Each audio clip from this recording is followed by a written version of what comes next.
एक गांव के पास खंडहर में एक शैतान रहता था। वह हर रोज रात होने पर पास के गांव में जाता था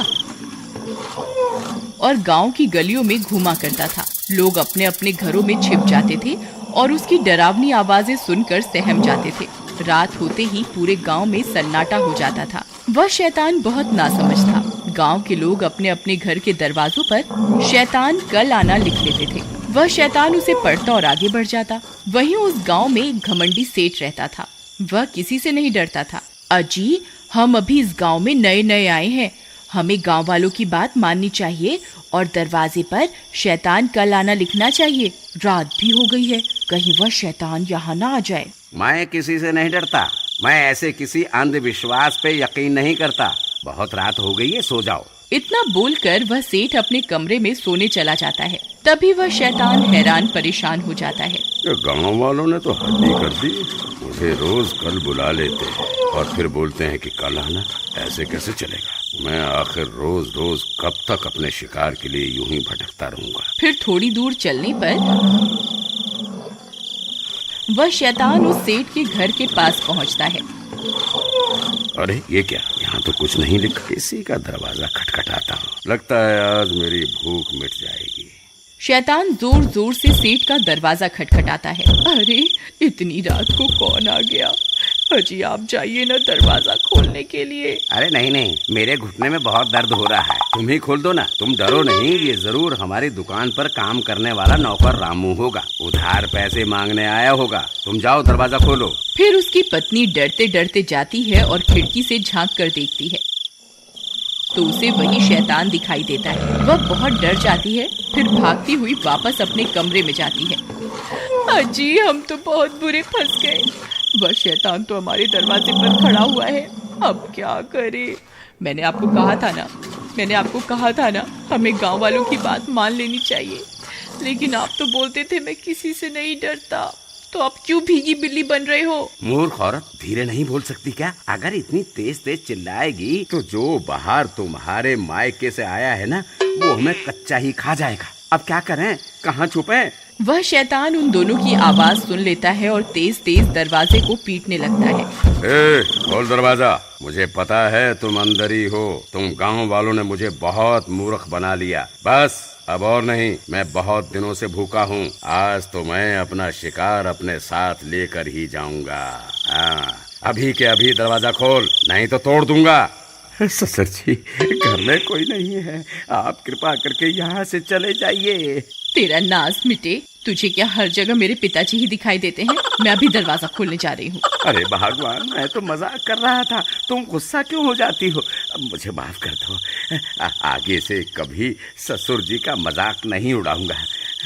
अजी, मैं तो आपको माफ कर दूंगी, लेकिन मुझे नहीं लगता ये शैतान आज हमें माफ करने वाला है। तभी वह शैतान दरवाजा खोल देता है।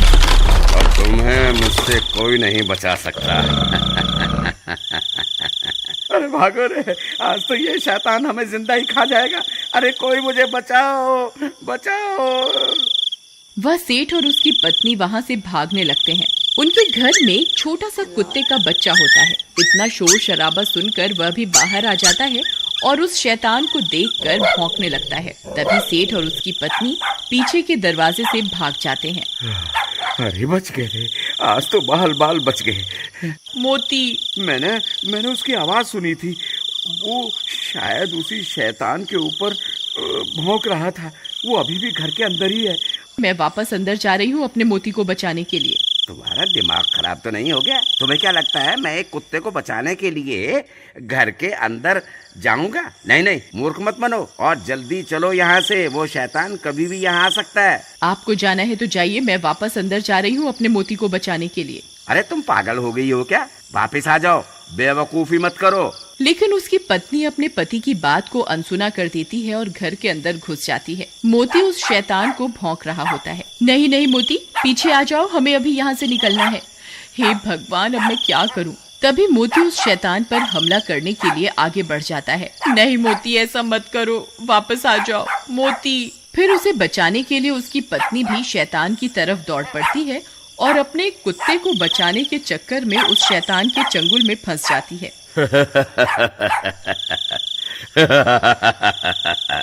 बहुत दिनों के बाद कोई शिकार हाथ लगा है। मोती, तुम भागो यहाँ से, भाग जाओ, मेरी फिक्र मत करो, अपनी जान बचाओ। फिर वह शैतान उसे उठाकर अपने साथ लेकर चल पड़ता है। अरे कोई है, कोई मेरी मदद करो, कोई मुझे सुन सकता है, कोई तो मुझे बचाओ।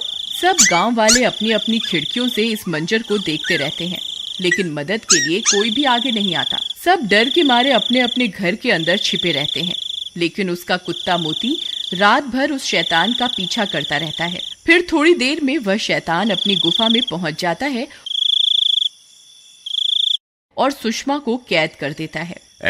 चिल्ला मत, बस थोड़ा सा इंतजार और कर ले। मैं आग जला लूं, फिर तुझे उस आग में पका कर खाऊंगा। तभी उसका कुत्ता मोती भी उस शैतान का पीछा करते करते वहां पहुंच जाता है। अरे मोती, तुम यहाँ क्यों आ गए?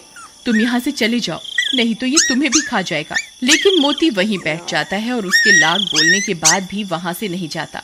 मोती, काश इंसान भी तेरी तरह वफादार होता तो कोई ना कोई मुझे यहाँ बचाने के लिए जरूर आ जाता।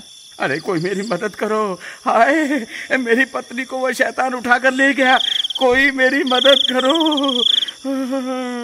तुम्हारी कोई क्या मदद करेगा भाई, जब तुमने खुद अपनी पत्नी की मदद नहीं करी। काश तुमने अपनी पत्नी को बचाने की कोशिश की होती तो तुम्हारी हिम्मत देखकर हम भी तुम्हारी मदद करने आते। भाई मुझसे बहुत बड़ी गलती हो गई, कृपा करके मेरी मदद करो। लेकिन अब हम क्या कर सकते हैं, ना जाने वो शैतान तुम्हारी पत्नी को कहाँ लेकर गया होगा। भाई वो इसी जंगल की तरफ गया है, चलो हम सब उसका पीछा करते हैं। तुम पागल हो गए हो क्या भाई? तुम्हें पता भी है ये जंगल कितना बड़ा है, हैं? हम कहीं भी इतने बड़े जंगल में तुम्हारी पत्नी को नहीं ढूंढ पाएंगे और हो सकता है हम खुद भी भटक जाएं। नहीं नहीं भाई नहीं, हम तुम्हारी कोई मदद नहीं कर पाएंगे। ठीक है, गलती मुझसे हुई है तो मैं ही इसको सुधारूंगा। अगर तुम मेरे साथ नहीं चलना चाहते तो मत चलो, मैं अकेला ही अपनी पत्नी को उस शैतान से छुड़वाने जाऊंगा।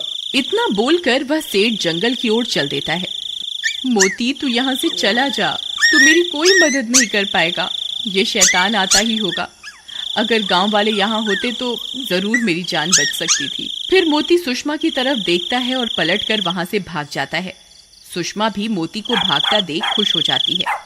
भाग जा मोती, जल्दी भाग जा, तू यहाँ से कहीं दूर चला जा। शुक्र है भगवान का, अब कम से कम मेरा मोती तो सुरक्षित है। मोती सीधा भागता हुआ अपने घर की तरफ जाता है। अरे ये तो मोती की आवाज है, लगता है मोती आसपास ही है। मोती, कहाँ हो तुम? मोती, मोती, मोती, तुम कहाँ चले गए थे? तभी मोती सेठ की तरफ देखकर जोर जोर से भौंकने लगता है। लगता है ये मुझे कुछ बताना चाहता है। तभी मोती सेठ की लुंगी को खींचने लगता है। अरे ये क्या कर रहा है मोती? लगता है ये मुझे कहीं ले जाना चाहता है। कहीं ये मुझे सुषमा के पास तो नहीं ले जाना चाह रहा। मोती, क्या तुम जानते हो सुषमा कहाँ है? ठीक है मोती, मैं समझ गया तुम क्या बताना चाह रहे हो, लेकिन हम अकेले उस शैतान का सामना नहीं कर पाएंगे। फिर वो दोनों भागकर वापस गांव जाते हैं। अरे भाइयों, जब वो शैतान सुषमा को उठा कर ले जा रहा था तब मोती ने उसका पीछा किया था। अब ये जानता है कि सुषमा कहाँ है। कृपा करके मेरे साथ चलो, हम सब मिलकर सुषमा को बचा सकते हैं। देखो भाई, हम तुम्हारे ऊपर तो विश्वास नहीं कर सकते, लेकिन हमें इस बेजुबान की वफादारी पर पूरा भरोसा है। हम जरूर चलेंगे, चलो अभी चलते हैं। वहीं दूसरी तरफ वह शैतान खंजर लेकर सुषमा की ओर बढ़ रहा होता है। हे ऊपर वाले, अब बस तेरा ही आसरा है, हो सके तो किसी को मेरी मदद के लिए भेज दो। तभी उसे मोती के भौंकने की आवाजें आने लगती हैं। वह शैतान भी हैरान परेशान हो जाता है। अरे मर गए रे, ये इतने सारे लोग कहाँ से आ गए? इनके हाथों में तो मशाल भी है। लगता है मुझे यहाँ से भागना ही होगा। हे ऊपर वाले, तेरा लाख लाख शुक्र है, तूने मेरी सुन ली। तभी सब गांव वाले हाथों में मशाल लेकर वहां पहुंच जाते हैं। वह शैतान इतने सारे लोगों को हाथ में मशाल लिए हुए देखकर डर जाता है। फिर वह शैतान वहां से भाग जाता है और सुषमा भी आजाद हो जाती है। मोती, तुम वापस आ गए मेरी जान बचाने के लिए। अगर तुम्हें कुछ हो जाता तो? सुषमा, मुझे माफ कर दो, मैं तुम्हारी मदद नहीं कर पाया, एक बार फिर इस बेजुबान ने साबित कर दिया कि ये इंसान से भी ज्यादा वफादार है।